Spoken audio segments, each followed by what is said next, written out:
तो देखिए साहब यहाँ पे कैसे करेंगे, तो पहले मैं आपको बता दूं प्लेन शीट।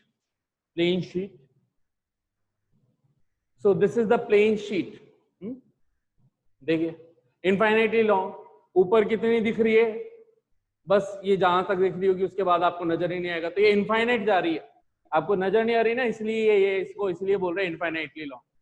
और बिल्कुल थिन है, सामने से बिल्कुल देखोगे तो इसका आपको देखो दोनों एंड, इधर का नजर एकदम से नजर नहीं आएगा और इधर का अलग से नजर नहीं आएगा। अगर मैं बिल्कुल इसको इस तरीके से कुछ ऐसे रख लूं तो ये है बिल्कुल thin plain sheet infinitely long. तो इसमें करने क्या है, इसके दो तरफ की फेस है, एक वन ऑफ द फेस ये है और दूसरा फेस ये है। तो जब इसको चार्ज दिया जाएगा और ये कंडक्टिंग है, तो चार्ज इधर भी होगा और इधर भी होगा। तो जब चार्ज बोल रहे हैं इस पे, तो हम इस पे क्या मानेंगे कि ये है पॉजिटिव, इधर भी पॉजिटिवली चार्ज है, इधर भी पॉजिटिवली चार्ज, मतलब पॉजिटिव चार्ज इधर भी डिस्ट्रीब्यूटेड है और इधर भी पॉजिटिव चार्ज डिस्ट्रीब्यूटेड है। कैसा डिस्ट्रीब्यूटेड है, यूनिफॉर्म चार्ज डिस्ट्रीब्यूशन।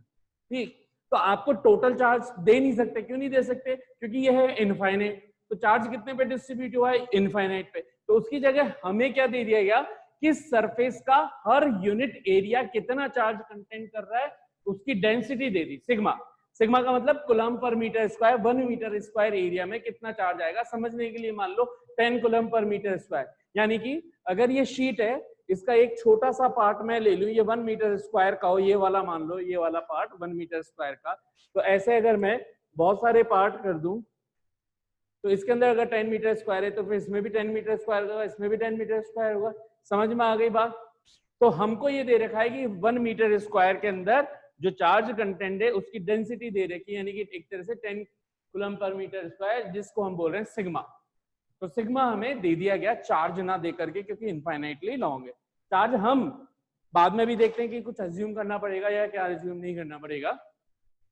तो देखिए साहब यहां पर लेट्स सपोज यहां पे बनाने के लिए हमने क्या किया, एक ये शीट ली, इधर ही बनानी पड़ेगी।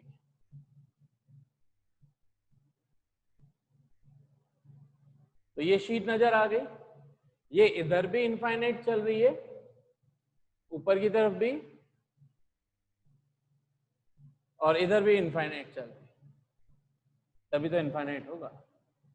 इसको चार्ज दे दिया गया। अब क्योंकि बोर्ड पर जब हमें रिप्रेजेंट करना है तो केवल मैं वन ऑफ द फेस ही इसको रिप्रेजेंट करवा सकता हूं। जब बोर्ड पे रख रहा हूं तो बिल्कुल ऐसे तो ये लाइन तो दिखेगी नहीं, एक किसी एक तरफ मैंने झुका दिया तो आपको ये वन ऑफ द साइड नजर आ रही है।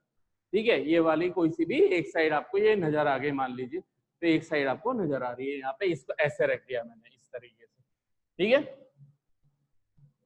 तो ऐसे रख दिया है साहब।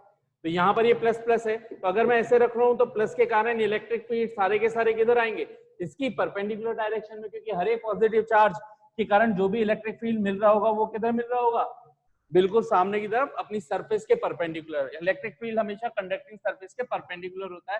तो पहले तो मैंने इसको पॉजिटिवली चार्ज दिखा दिया, तो ये हो गया पॉजिटिवली चार्ज शीट। अच्छा, ये भी यूनिफॉर्मली चार्ज है, तो थोड़ा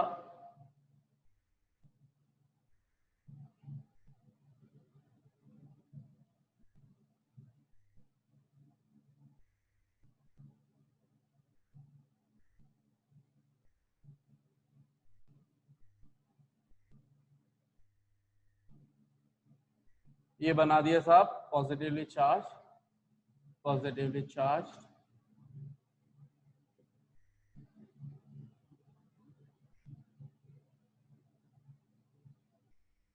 ये पॉजिटिवली चार्ज, ठीक। हर एक के कारण इलेक्ट्रिक फील्ड और ये यूनिफॉर्म चार्ज डिस्ट्रीब्यूशन है, इस वजह से इलेक्ट्रिक फील्ड पूरा का पूरा सरफेस के परपेंडिकुलर ही होगा और ऐसे आएगा।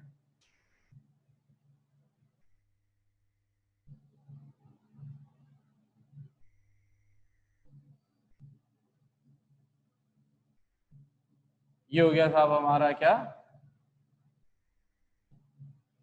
यूनिफॉर्म इलेक्ट्रिक फील्ड ई की डायरेक्शन इधर की तरफ ये रहेगी, ठीक है। तो जब इसके अंदर अभी मैंने ये ऐसे शो किया है, तो इसके कारण इधर है, तो इधर पीछे की भी तो सरफेस है, ये तो ऐसा रखी हुई, इसके कारण इधर है, तो इधर के कारण किधर होगी, इधर की तरफ होगी। तो ये चीजें आपको समझ में आनी चाहिए। तो इसी के पैरेलल में ये इधर जितना इधर होगा सेम सिमिलर वे के अंदर डिस्ट्रीब्यूशन इधर हो जाएगा।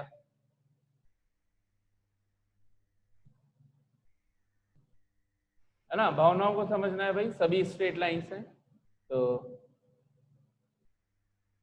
और इक्वी डिस्टेंस है सभी के, ठीक। तो ये ऊपर और नीचे की जहां पे नहीं आ पा रही है उनको शो ही नहीं करते हैं ताकि देखने में कंफ्यूजन भी ना हो आप लोगों को।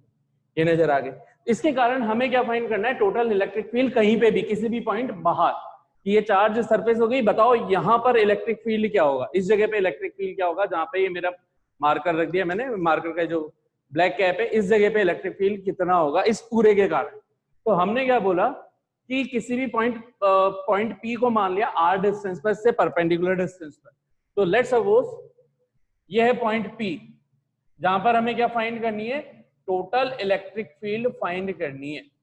इसके लिए अब हमारे पास पहले हम करते थे कि हर एक के कारण एलिमेंटल फाइंड करके सबको धीरे धीरे ऐड करते थे, वो तो बड़ा टिपिकल हो जाएगा। कैसे निकाले, इनफाइनाइट है कहां तक, कैसे क्या करेंगे, लिमिट ले लेंगे माइनस इनफाइनाइट टू इनफाइनाइट, लेकिन ऐड किनको करेंगे, ई ds ds ds, सबका फिर लेंथ ब्रेथ मानना पड़ेगा, लेकिन लेंथ और ब्रेथ इनफाइनाइट में कैसे लेंगे, तो बड़ा टिपिकल हो जाएगा। तो उसी के लिए अब सिंपल वे क्या हो चुका है, गॉस लॉ। गॉस क्या बोलता है, जहां पे भी आपको इलेक्ट्रिक फील्ड फाइंड करना है, उस पॉइंट जो भी पॉइंट पे करना है, तो ऐसी गॉसियन सरफेस इमेजिन करो, उसकी सरफेस पे वो पॉइंट आ जाए, और वो जो सरफेस आपने इमेजिन करी वो कोशिश करो सिमेट्रिक हो या रेगुलर हो, तो सबसे बढ़िया। तो मैंने क्या किया कि एक ऐसा जो इधर भी, ये पॉइंट P जरूरी नहीं है, तो मैंने इधर बनाया है इससे r डिस्टेंस पर, ये पॉइंट एग्जैक्टली यहाँ पे भी तो हो सकता है r डिस्टेंस पर, इधर की साइड भी तो हो सकता है, ये यहाँ से यहाँ ये डिस्टेंस भी तो r हो सकती है।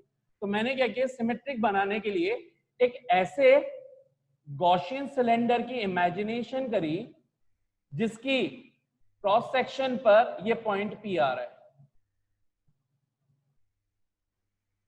ये मैंने एक सिलेंडर बनाया,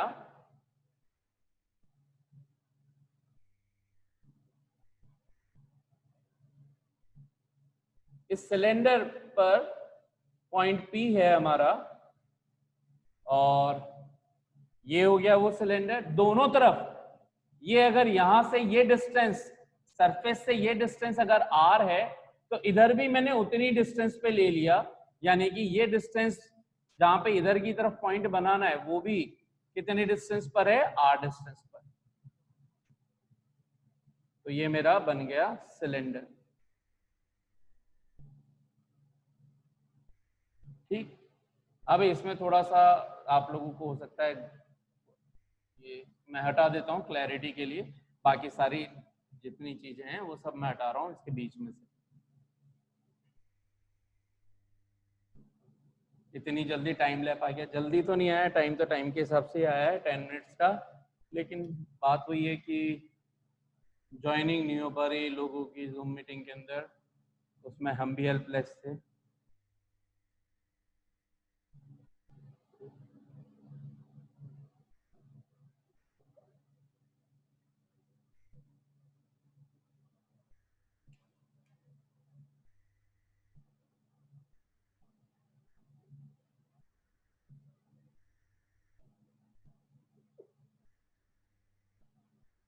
तो ये डिस्टेंस है साहब r, ये o, और ये डिस्टेंस भी r ही है।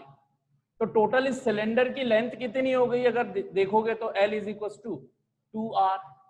ये कहानी सभी को समझ में आ जानी चाहिए। अगर मैं पूछूं इस पॉइंट P पर इलेक्ट्रिक फील्ड की डायरेक्शन किधर है, तो इलेक्ट्रिक फील्ड की डायरेक्शन इधर ही है पॉइंट P पर। और यहां पर अगर इस पूरे एरिया की बात करूं, इस सिलेंडर के top surface cross sectional area की बात करूं, तो इसका ये जो क्रॉस सेक्शनल एरिया है वो किधर आएगा, इसको मान लिया मैंने S1। तो S1 का ये वेक्टर, S1 वेक्टर इधर हो गया। इसी तरह से इसको बोल दिया मैंने S2, ठीक है। तो S2 वेक्टर किधर होगा, इस डायरेक्शन के अंदर। इसमें इलेक्ट्रिक फील्ड किधर है, सेम डायरेक्शन के अंदर। तो E और S2 इधर वाले के लिए मैग्नीट्यूड वाइज E सेम है, देखना मैग्नीट्यूड वाइज E सेम है, एक तरफ E डैश होगा एक तरफ E होगा, क्योंकि दोनों की डायरेक्शन डिफरेंट डिफरेंट है। एक इधर है तो उसके 180 डिग्री पर है, इसलिए मैग्नीट्यूड ई लिख रहे हैं हम, सिंपली ई। ठीक है, डायरेक्शन वाइज दोनों डिफरेंट होंगे, मैग्नीट्यूड वाइज दोनों सेम होंगे। तो ये हो गया। तो हमने बोला कि to find the electric field due to the infinitely long charge sheet, we assume what we assume? We assume a Gaussian cylindrical surface where the point P is situated on its circular cross-sectional area. The length of the Gaussian cylinder is 2r, which is symmetric from both sides to the plane sheet. इधर जितना है उधर भी उतना ही है, 3D के अंदर दिख रहा होगा सभी लोगों को। तो अब हमने क्या किया कि to find the total electric flux passing through it, or to find the electric field from this we apply the Gauss's law, and Gauss's law states that the total electric flux should be is equals to sigma q upon epsilon naught. ठीक, ये इसका equation है। Late, जहां पे sigma Q क्या है? Total charge content inside Gaussian surface. तो यहां पे आप अलग से मेंशन करना डेरिवेशन के टाइम पे। तो where total sigma Q is equal to total charge content inside the cylindrical Gaussian surface. Cylindrical Gaussian surface. Cylindrical Gaussian surface. ठीक, अभी हमें नहीं पता कितना होगा, since we know that sigma is equals to uniform surface charge density. therefore अब ध्यान से देखो, अगर ये S1 है और इस S1 के मैग्नीट्यूड वाइज को मैं A is equal to pi r square लिख दूं, तो ये जो एरिया यहां पे बन रहा है ये वाला, क्या ये एरिया भी पाई आर स्क्वायर ही होगा? क्या ये इसका मैग्नीट्यूड S1 वेक्टर या S2 वेक्टर के बराबर ही होगा? यानी कि सिंपली मैं इसको A लिख दूं, तो इसका मतलब S1 के एरिया को हम क्या बोल रहे हैं? पाई आर स्क्वायर। वो भी क्या हो जाएगा? S2 का एरिया भी पाई आर स्क्वायर। तो ये वाला जो इसका बीच वाला हिस्सा जिसके अंदर ये प्लस चार्ज आए हुए हैं, ये प्लस चार्ज ही हमारा क्या कहला रहा है? यही तो वो है जहां पर सिग्मा क्यू कंटेंट है। सिग्मा क्यू कहां पे कंटेंट है? Inside the cylindrical Gaussian surface. तो चार्ज तो सिर्फ शीट पर था, तो ये रही शीट मेरे पास। इस शीट के अंदर ये मैंने सिलेंडर लिया, तो इतने से एरिया के अंदर ही तो एक गॉसियन सरफेस है। तो यहाँ पे जो भी चार्ज आया मेरे पास वही हमारा क्या कहलाएगा? सिग्मा क्यू कहलाएगा। तो ये सिग्मा क्यू है। ये सिग्मा क्यू कितने एरिया में कंटेंट है? एक एरिया में, ए एरिया में कंटेंट है। तो हम लिखेंगे since here sigma q charge is contained in area A is equals to pi r square, therefore sigma is equals to sigma q upon A, summation q is equals to sigma A is equals to sigma into pi r square. Equation 2, therefore by 2 into 1 we get, हमें क्या मिलेगा? Phi E total is equals to sigma into pi r square upon epsilon naught, equation number 3। हाँ भैया, यहां तक सभी को समझ में आ जाना चाहिए। लास्ट 2 मिनट बचते हैं, कोशिश करते हैं कि इसको कंप्लीट करने की। नहीं होगा तो नेक्स्ट वापस से कर लेंगे, फिर से वापस समझा दूंगा। नेक्स्ट हुआ, ये तो हो गया गॉसियस लॉ के थ्रू। Now according to definition of electric flux, electric flux की डेफिनेशन क्या होती है? Phi E total is equals to E into total area या E dot ds vector. Let the whole surface is made up in 3 parts, therefore phi e total will be equals to first Gaussian surface S1, second Gaussian surface S2 and third Gaussian surface S3. Third Gaussian surface क्या मान लूंगा मैं, ये इसकी curved surface area. इस curved surface area के लिए ये हो गया ds3 वेक्टर, ठीक है, ये हो गया ds3 और इस पूरे सरफेस एरिया को हमने क्या नाम दे दिया, कर्व्ड सरफेस एरिया को S3। यहाँ ds3 के लिए देखेंगे तो यहाँ पे इलेक्ट्रिक फील्ड किस डायरेक्शन में आएगा, इस डायरेक्शन में, यानी कि E और ds3 आपस में कितने डिग्री का एंगल बना रहे हैं, 90 डिग्री का। यहां पर देखूं तो S1 और E कितने डिग्री का एरिया बना रहे हैं, तो इसमें भी एक छोटा सा ले लूं तो इस डायरेक्शन को मैं ds1 बोल देता हूं। तो ds1 और उनके बीच में थीटा 0, इलेक्ट्रिक फील्ड और दोनों सेम डायरेक्शन में, इधर E इधर ही है और इसको ds2 बोल लेता हूं एक छोटा सा एरिया मान करके। तो इन दोनों के बीच में थीटा कितना हो जाएगा, 0 डिग्री, यानी कि θ1 0 डिग्री, θ2 0 डिग्री और θ3 90 डिग्री हमारे पास हो चुका है।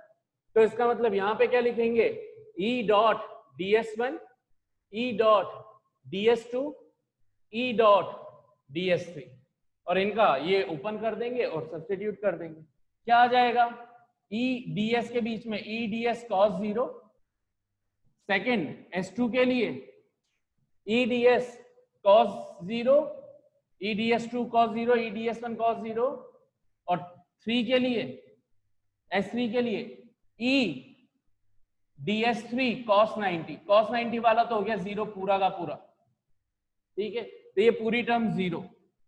तो हमारे पास क्या बचा, सिर्फ S1 E ds1, S2 E ds2, E दोनों तरफ मैग्नीट्यूड वाइज कांस्टेंट है, इंटीग्रेशन के बाहर आ जाएगा, बस कहानी खत्म हो गई। अब S1 ds1, S2 ds2 और दोनों ही कितने पाई आर स्क्वायर कितना हो जाएगा, 2 पाई आर स्क्वायर, और इसकी वैल्यू किसके सब्स्टिट्यूट कर देंगे हम, कहाँ गया इसके, बस तो हमें सिग्मा की फॉर्म के अंदर पाई आर स्क्वायर से पाई आर स्क्वायर कैंसिल हो जाएगा, E is equal to sigma upon 2 epsilon naught, कहानी